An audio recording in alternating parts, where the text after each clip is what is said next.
वेगवेगळ्या शहरांमध्ये जाणं, प्रेक्षकांचं मनोरंजन करणं हे कलाकारांचं काम आहे. आणि फक्त परळी नाही, महाराष्ट्राच्या कानाकोपऱ्यात जाऊन मी याही आधी कार्यक्रम केलेले आणि यापुढेही करत राहणार आणि सगळेच कलाकार करतात. याआधीही हजारो नेत्यांबरोबर, प्रतिथयश क्षेत्रातल्या सगळ्या मान्यवरांबरोबर फोटो आहेत. मग तो फोटोचा रेफरन्स उचलून तुम्ही कोणाही बरोबर असं नाव जोडून टाकणार का? हे एक महिला म्हणून, महिला कलाकार म्हणून मला अतिशय ही बाब निंदनीय वाटते. महाराष्ट्रातल्या राजकारण्यांना हे कृत्य शोभत नाही. बरं, ते जे बोललेत ते इतकं कुत्सित आहे. अच्छा, त्या पण येतात का परळीला? अच्छा. कोणाला जर नवा चित्रपट वगैरे करायचा असेल तर परळी पॅटर्न अवलंबावा. त्यांचा जे काय जवळचा पत्ता वगैरे काय म्हणायचंय काय तुम्हाला? तुम्ही फक्त महिला कलाकारांच्या चारित्र्यावर शिंतोडे नाही उडवत आहात, महिलांच्या कर्तृत्वावर सुद्धा तुम्ही प्रश्नचिन्ह उपस्थित करताय का? कुठल्याही पुरुषाच्या किंवा राजकारण्याच्या कुबड्यांशिवाय एखादी महिला स्वकर्तृत्वावर यशस्वी होऊ शकत नाही का? कष्टांनी आणि मेहनतीनं एखादा माणूस मोठा होतो, याच्यावर तुमचा विश्वास का नाही बसत? ही अशी टिप्पणी करून तुम्ही माझी नाही, आम्हा महिलांची नाही, स्वतःची मानसिकता दाखवताय असं मला वाटतं. आणि ही अतिशय खेदजनक बाब आहे. मला पाणी आणि टिश्यू द्या.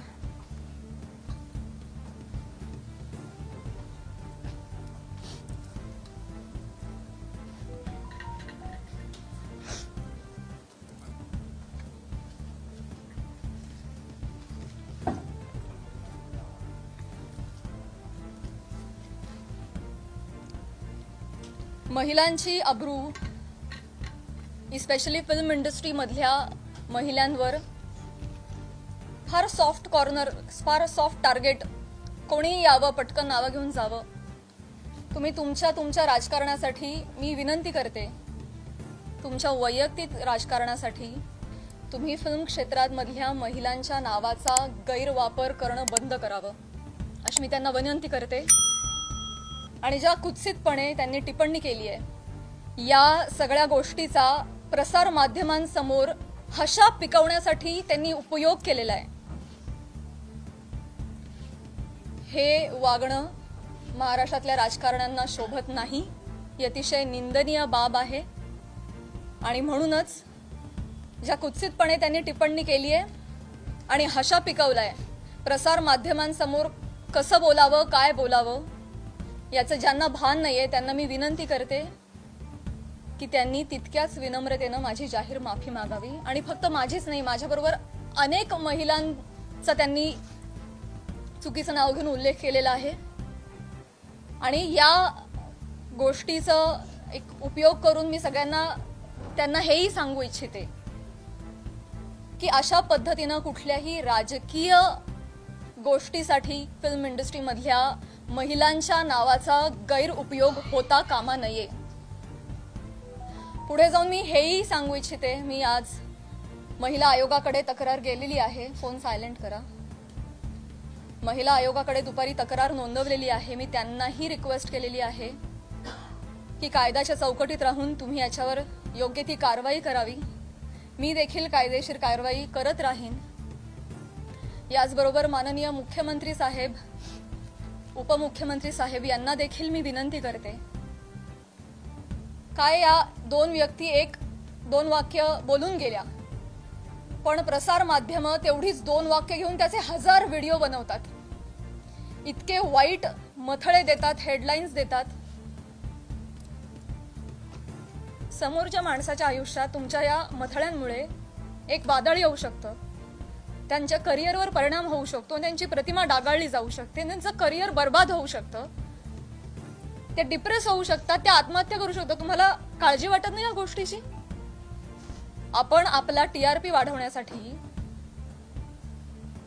आपण आपला एक सेट टार्गेट अचीव करण्यासाठी कुठल्या थराला जाऊन बातमी करतो, त्याचं किती वेगवेगळ्या पद्धतीनं. आता फॉर एन एक्झाम्पल, कालच मी ही बातमी वाचली आणि ती इतकी हर्टफुल होती.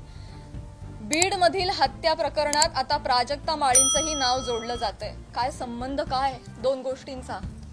आपण काय हेडलाईन्स करतो त्याचा समोरच्या माणसावर. ही माझी आई रात्रभर झोपली नाही, 1.5 महिना. मला वाटत नाही तिला शांत झोप लागली असेल.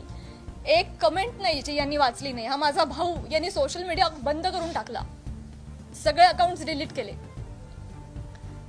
आज हा प्रसंग फक्त माझ्याशी निगडीत राहिलेला नाहीये, हा माझ्या कुटुंबावर त्याचा परिणाम होतोय आणि अत्यंत वाईट परिणाम होतोय.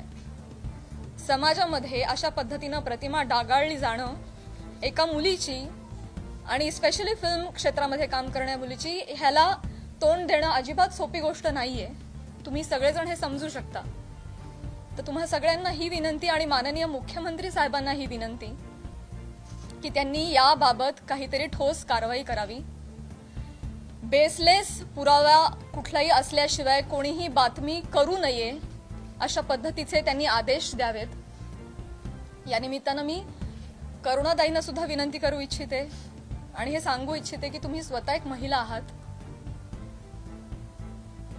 तुम्हाला महिलांना होणारा त्रास तुम्ही समजू शकता. या पुरुष प्रधान संस्कृतीमध्ये जर महिलाच महिलांच्या पाठीशी उभ्या नाही राहिल्या आणि चिखलफेक करत राहिलं तर कसं होणार? मी सांगू इच्छिते की तुम्हाला जी माझ्या बद्दलची माहिती मिळाली आहे ती अत्यंत चुकीची आहे. तुमच्या माहितीचा जो स्रोत आहे तो चुकीचा आहे करुणाताई. आणि आय एम शुअर की इथून पुढे तुम्ही कुठल्याही गोष्टीची खातरजमा केल्याशिवाय, शहानिशा केल्याशिवाय तुम्ही असं वक्तव्य करणार नाही. आणि महिलांच्या बाबतीत तुम्ही देखील संवेदनशील राहाल अशी मी खात्री बाळगते आणि ही मी तुम्हाला विनंती करते. तो प्रश्न सोडून दुसरा असेल तर विचारा. तो प्रश्न असेल. त्यांचं म्हणणं आहे की मी सुरेश दास यांचा सुरुवातीला निषेध करते, कारण इव्हेंट मॅनेजमेंटच्या मुद्द्यावर बोलताना ते घसरले. हे पहा, मी कुठेही काल घसरलेलो नाही, काही नाही. आणि त्यांनी माझा निषेध केलाय तर मला असं वाटतं त्यांनी माझं जे कालचं स्टेटमेंट आहे SP ऑफिसच्या समोरचं ते पुन्हा एकदा रिवाईज करून पाहावं. त्याच्यात ऑब्जेक्शनेबल कुठलीही बाब मी बोललेलो नाही. आणि हा संतोष देशमुख यांच्या हत्येपासून हे डायव्हर्ट करण्याचा प्रकार आहे. इथून पुढं तुम्ही तो प्रश्न विचारू नका. माझ्या ठाई प्राजक्ता माळी हा विषय संपलेला आहे. जय हिंद, जय महाराष्ट्र.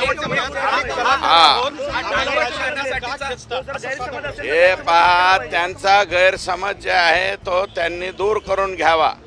त्यांनी रिवाइंड पाहावं. आणि राजकारणामध्ये त्यांना खेचण्याचा वगैरे काही संबंध नाही. त्या काय माझ्या दुश्मन नाही. माझी त्यांची नीटनाटकी ओळखही नाही बरं का. आणि मी फक्त त्यांचा महाराष्ट्राची हास्य जत्रा का काय तो कार्यक्रम पाहत असतो तेवढ्यापुरतं. जर त्यांनी माझा निषेध केला असेल तर मी त्यांचा निषेध म्हणून हास्य जत्रा बघायचं बंद करतो.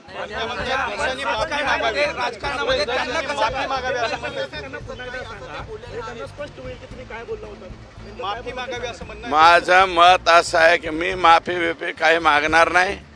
आणि हा विषय कृपया इलेक्ट्रॉनिक मीडियाला हात जोडून पाया पडून विनंती आहे. संतोष देशमुखच्या खुनाचा जो प्रकार झालेला आहे अतिशय निर्घृणपणे, अमानवी आणि अतिशय चुकीच्या पद्धतीने खून केलेला आहे.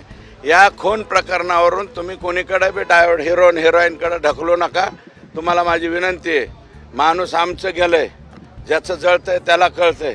लेकरं बाळं बघितलं नाही का तुम्ही? एवढले आता कशाला हे आणलंय तुम्ही?